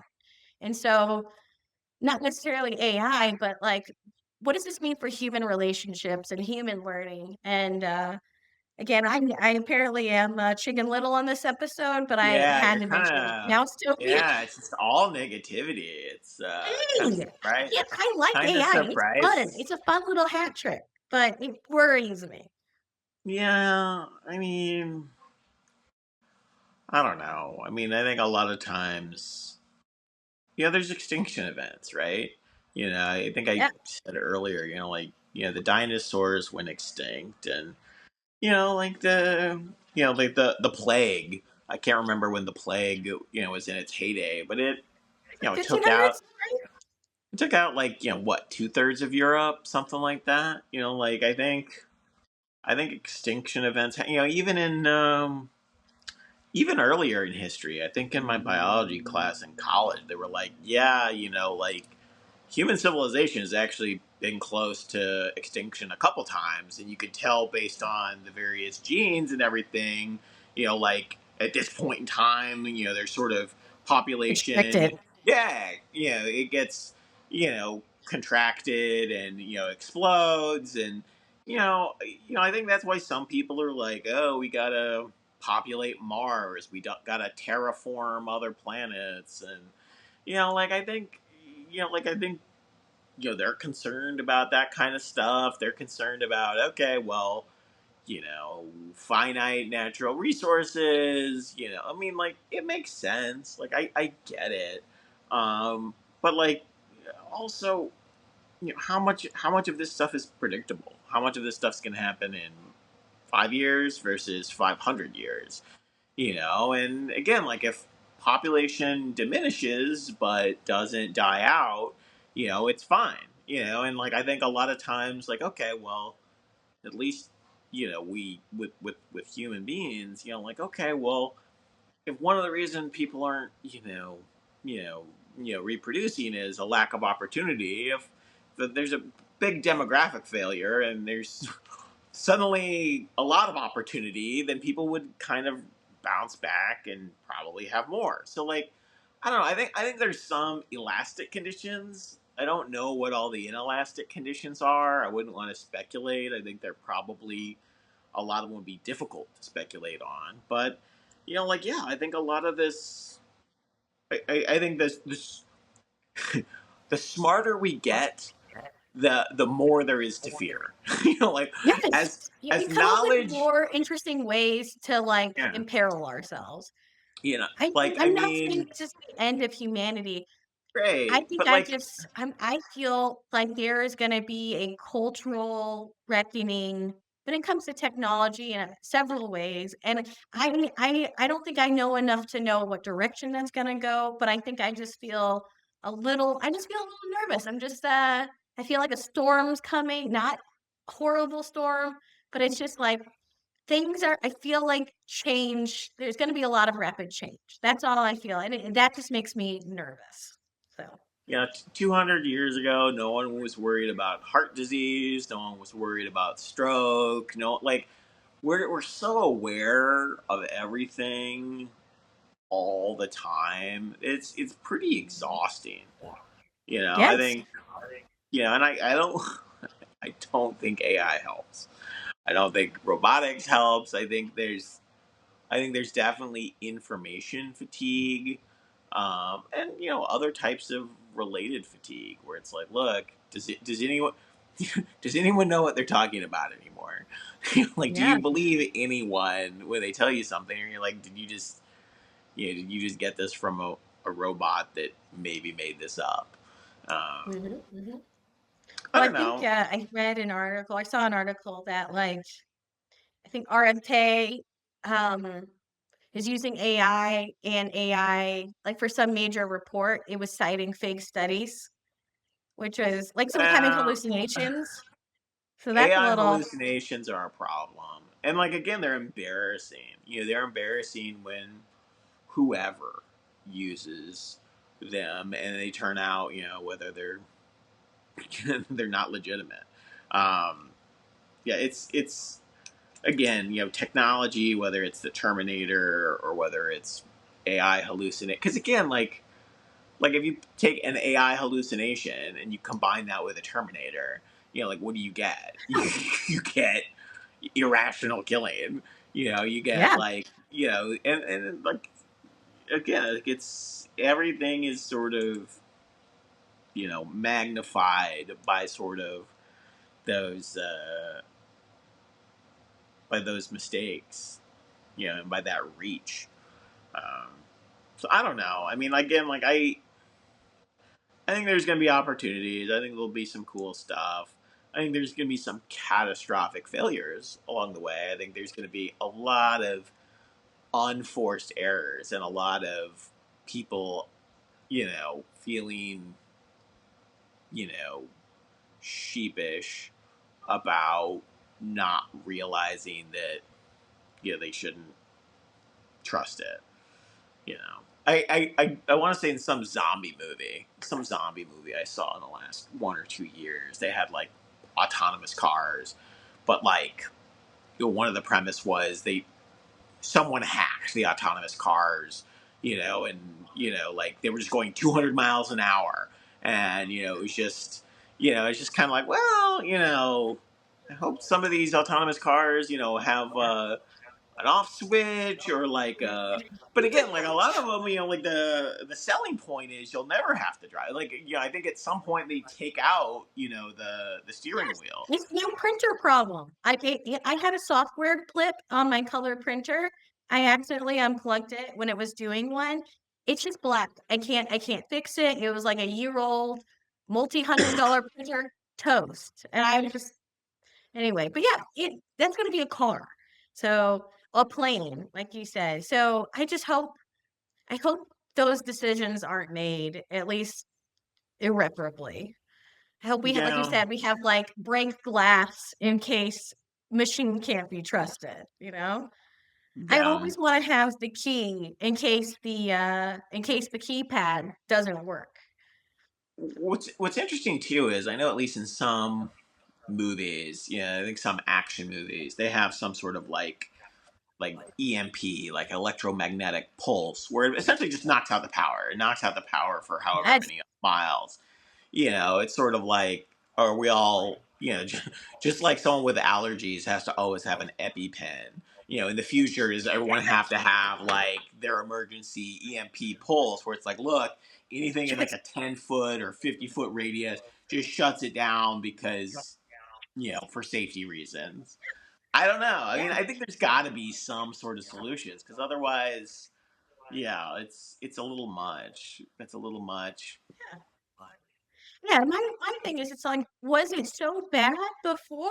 Like, again, I think we've been doing pretty well. Again, it's just that the human need to always progress and produce more and, pay shareholders, and I don't know what it is, but it's that whole, like, we have to do more, more, more, and it's the wrong kind of more, in my opinion, but, like, it all comes back to, like, why are we so hungry to create this when, like you said, the odds are, the good money's on 10%, 15%, it could end really poorly. So, anyway, Well, not only we're at an hour and 34 let minutes.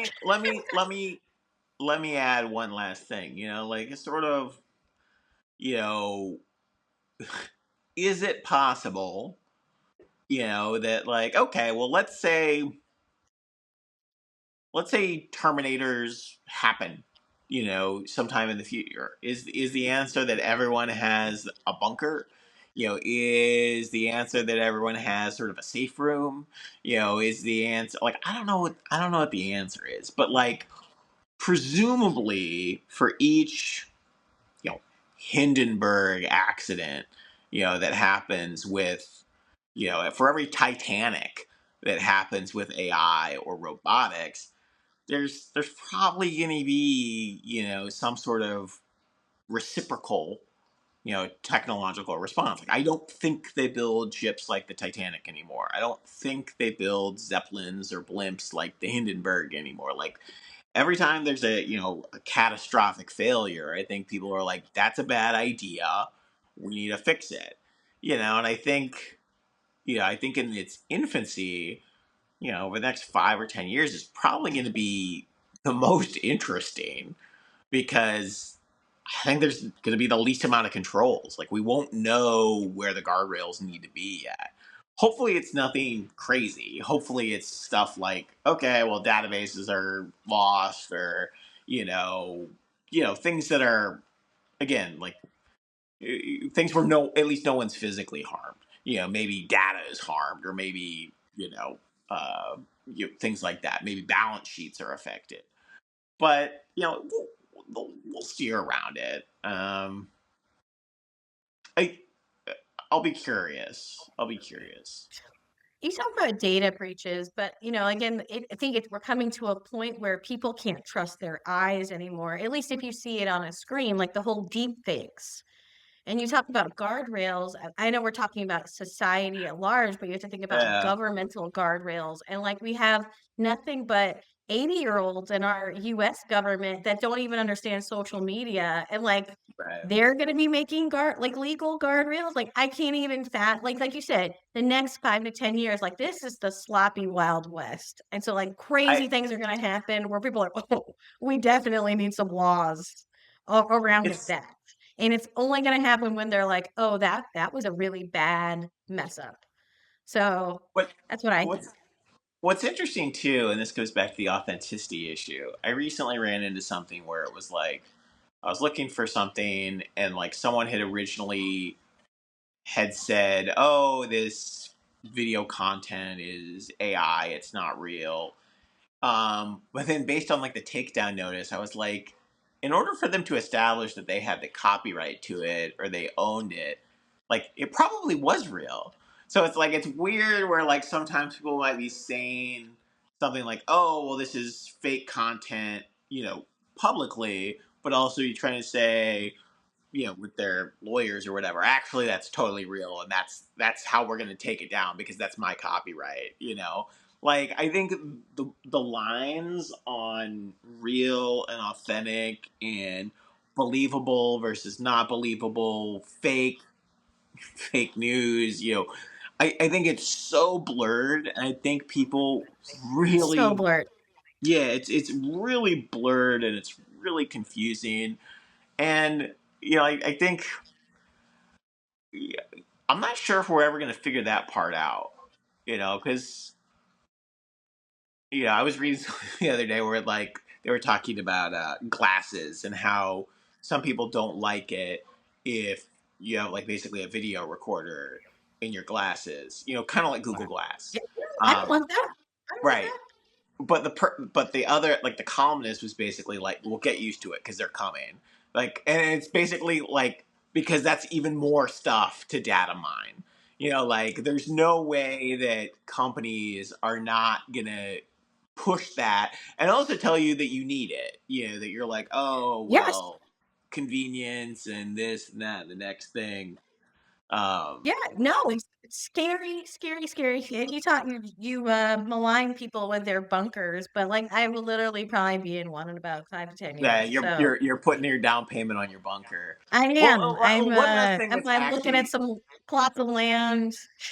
one last thing I'll say that's actually about the movie. Like, if you slow it down and do like the frames when it's like Arnold and he's like staring at things with his computer brain and he's kind of doing, like, none of the images actually make sense. None of the prompts, like, it's happening so quickly, and it was sort of like, so unexpected when you were watching it the first time in the 80s. But now you're looking at it, you're like, that picture doesn't make sense. Like, is that for a tractor? Like, that's not a car. Like, that picture is not going to help you hotwire this car.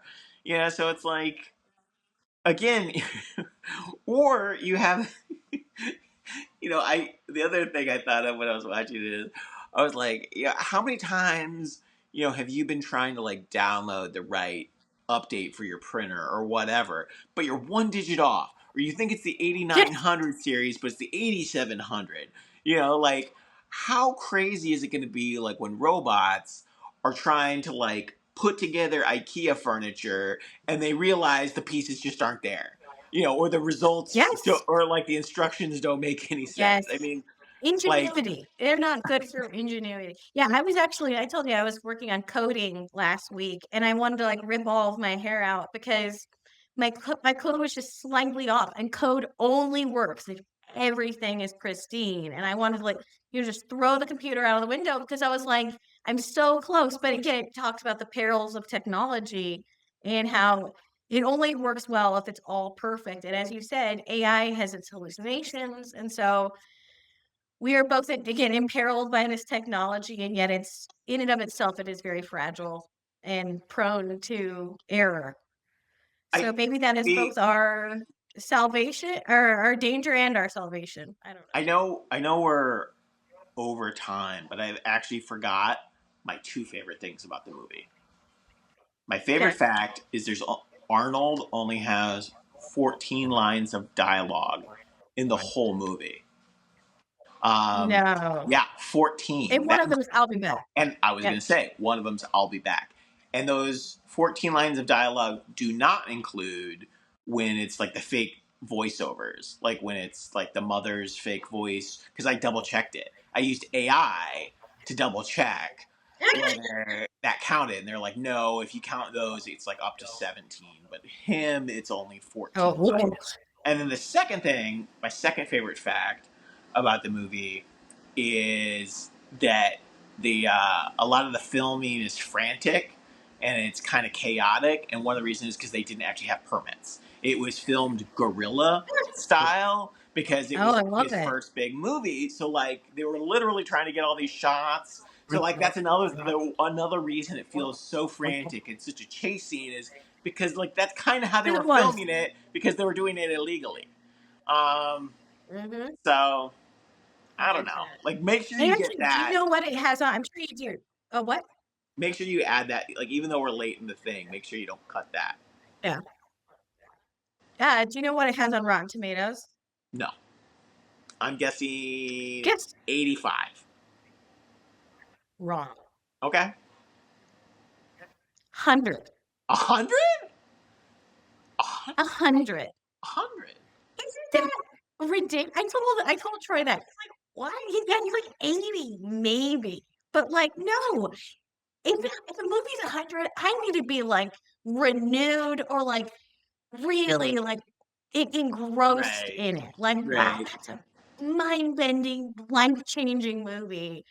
It changed the way I think about film. 100, 100. So, yeah, that Yeah, I blows mean, my mind.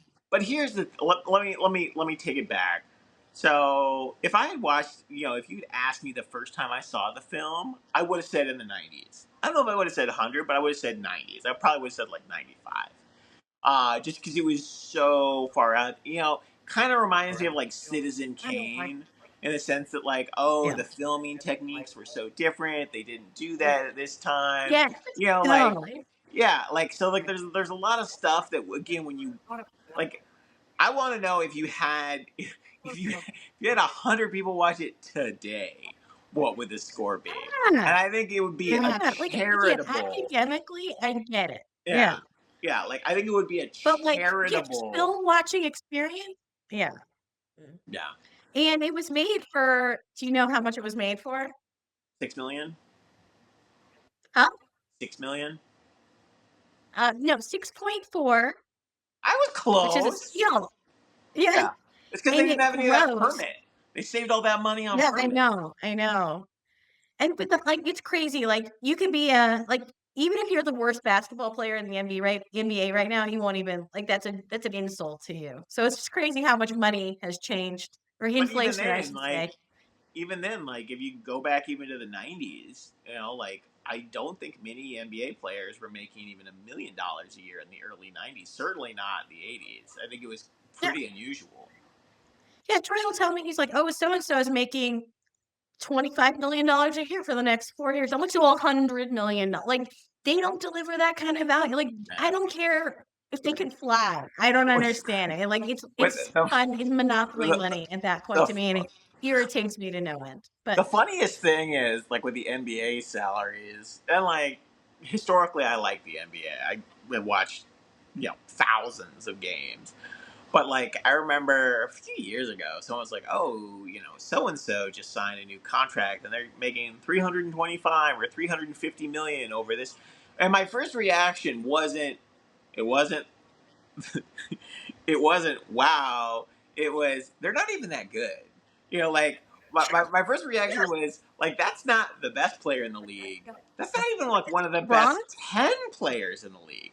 I Like it's know, I so what's know. crazy isn't that like the good players are making that. What's crazy is like, you know, probably top because again, like if there's 30 teams and each team can pay the max, that means 30 individuals can make max money. But like the difference between number one and number 30 is a lot. And they're Yeah, both making max money. So I yeah, don't they're know. both making clown money. I'm just like, I'm like, and again, it's, just like any actor or, like, songwriter, once they make a certain amount of money, they don't care. They're not hungry anymore. Yeah. Like, I'm just rich, I and I I'm think what it's why would they have a drive? I think it's a huge problem, at least with the NBA. And again, I don't begrudge them it. Like if I were them, or I were their uncle, or I were their whatever, I'd be like, yeah, go out and get that. But the problem is, I remember in the late, I want to say it was the late two thousands. I think what they basically discovered is a lot of the young players who'd come through and they were getting instant money. A lot of them out of high school, their careers never panned out. Like for every Kobe Bryant or Kevin Garnett, there were like 20 that just gave up and didn't care the second they got the money. They weren't intrinsically Why motivated. would you care? Um, Why would you and care? like but again like and I think they made changes. I think they made changes to the salary cap and the rookie pay scale. But like the money has once again gotten so big where even with those changes and even with those corrections, you look at it, you're like if you like all you need to do is sign your rookie Right. contract, and like you Yeah, don't even have to be yeah, good. You can even be cut. It's all guaranteed. no. you know Yeah, so like and I think it is a problem because like like how do these people actually care? How do you care about the outcome where it's like the one person with the $325 million contract is playing against the person with a $180 million contract, and they're all friends and they yeah. play in the off season, they vacation together. It's like, They all go to the look, strip clubs together, and they all, I mean, like, and they're all friends. Like, there's no, it's a and like, club. It's a club. They're a rich man club now. Yeah. right, I yeah, get and it. I it's get it. I get it. They yeah, all hang out. Yeah. and again, like, and it's not like it's not like they're playing. They're supposed to be playing against each other. They shouldn't dislike each other or anything like that. But it's just, like and you feel it. You feel like the competitiveness just isn't there. It's more like, hey, I'm going to take 53 pointers. You take 53 pointers. Whoever makes the most 3 pointers wins.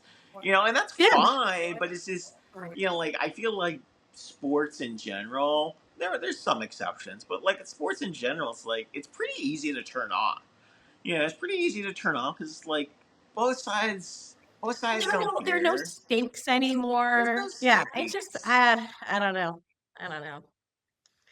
Just adding to my being a crab on this podcast. All right, Morgan, what do you rank like 1 to 10 Terminator?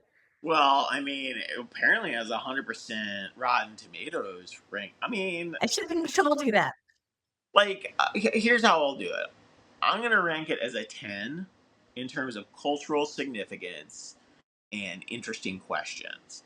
I rate it as an 8 for watchability because I think all these people that rank it 100% on Rotten Tomatoes, they're not watching it every weekend.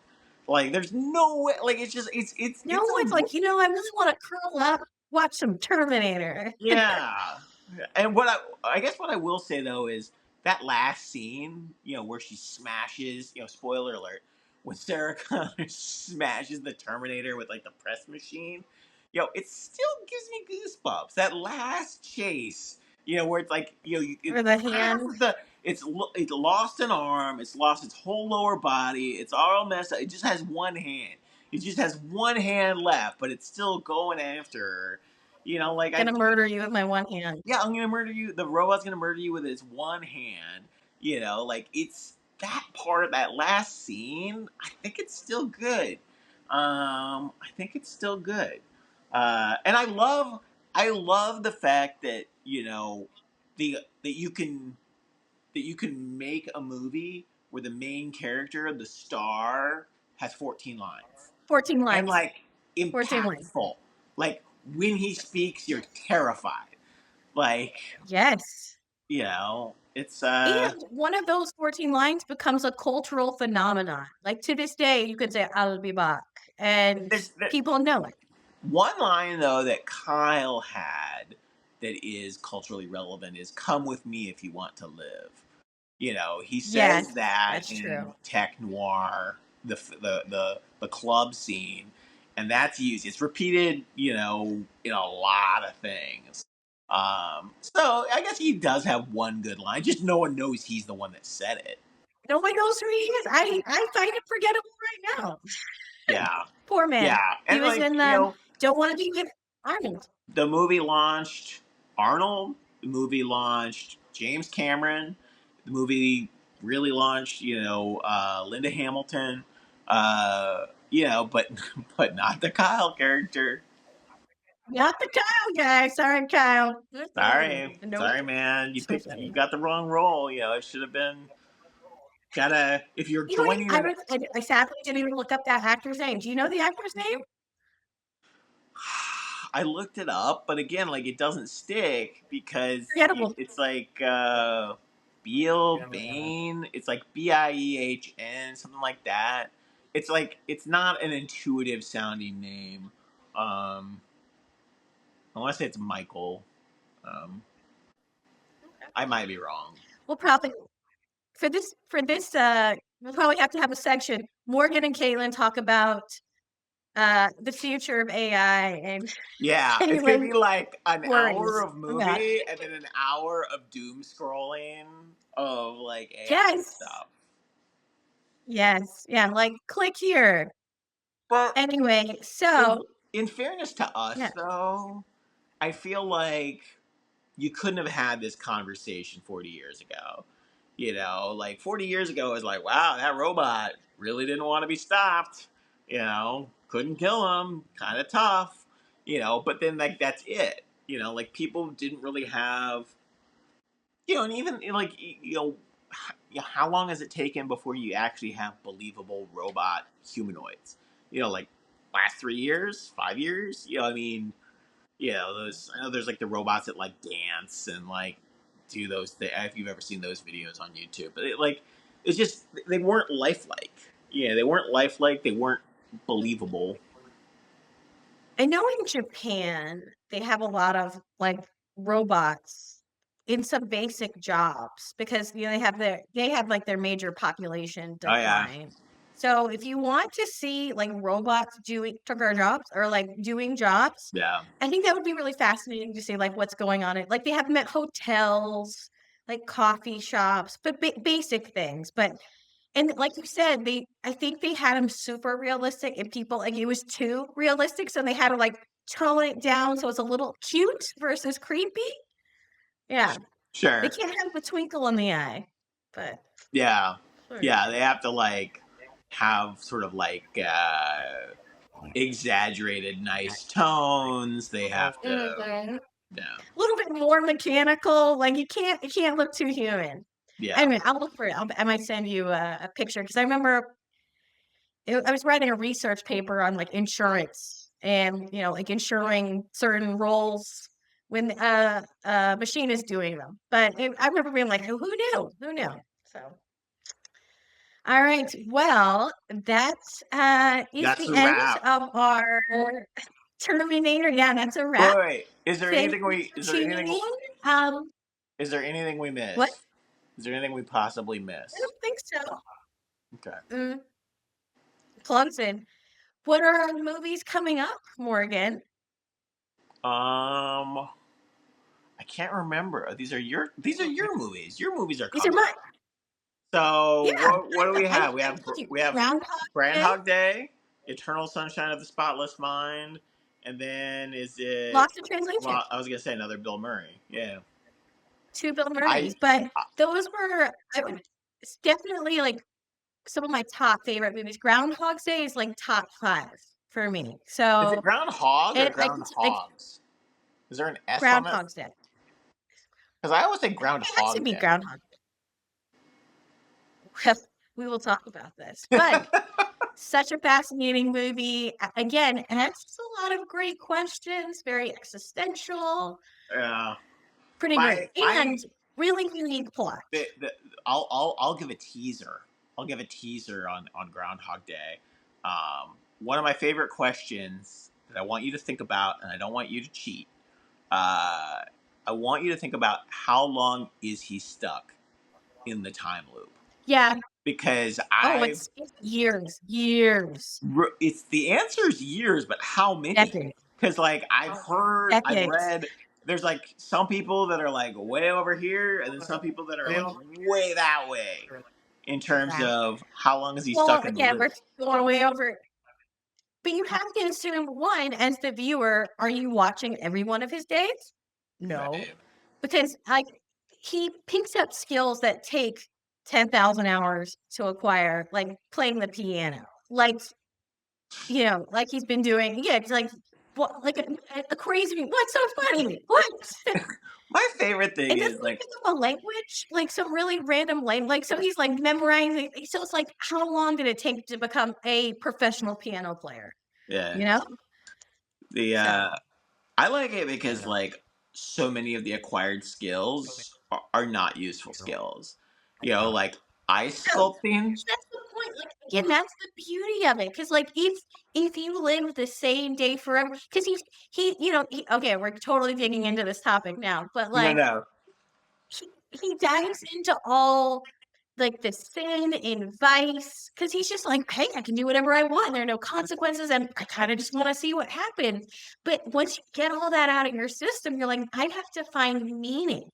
yeah, And, like, meaning isn't in robbing the armored truck, it isn't driving off a cliff with a groundhog. Meaning is in, like, really obscure I haven't watched in years, but, like, that French poetry or yeah. random, like, Oh no, you're right. century You're poet that right. she's Yeah, yeah, and so, like, that's where the beauty and meaning of life is, and again, in music, notice that he turns to art, because no. again, art is, like, soothing to the soul, and it's expressive, and so he gets all the nonsense out of his system, and then he turns to, like, the beauty, so, Just to we'll turn it get there. back one last time. One thing he's not worried about in Groundhog's Day. A cholesterol. He's not worried about AI. He's not worried about AI or Oh, yes, robotics. Who's not coming to get yeah, him? The one person who's not, the one thing that doesn't kill him on Groundhog Day is the Terminator. yeah. Yeah, there's no Terminator on Groundhog Day. Bro, But it's think about nice. Groundhog Day all the time. Hmm? But it's nice in the sense that like all those fears that you were talking about before, sort of the doom scrolling stuff, the one thing you don't have to worry about in Groundhog Day Consequences. is, well, I was just gonna say, like the doom scrolling. You don't, you know, each day, no matter what, you hit the reset button. There's no tomorrow, and so it's Right. like, I am only left with me in my current state, and so how do I live the But fullest life that I can in this very contained reality where I can grow, but my world doesn't change, and so, right. again, that's why he turns to skills and art. So, very interesting. But it's kind of neat in the same way that the Terminator can freak you out. Groundhog Day can give you peace because Yes.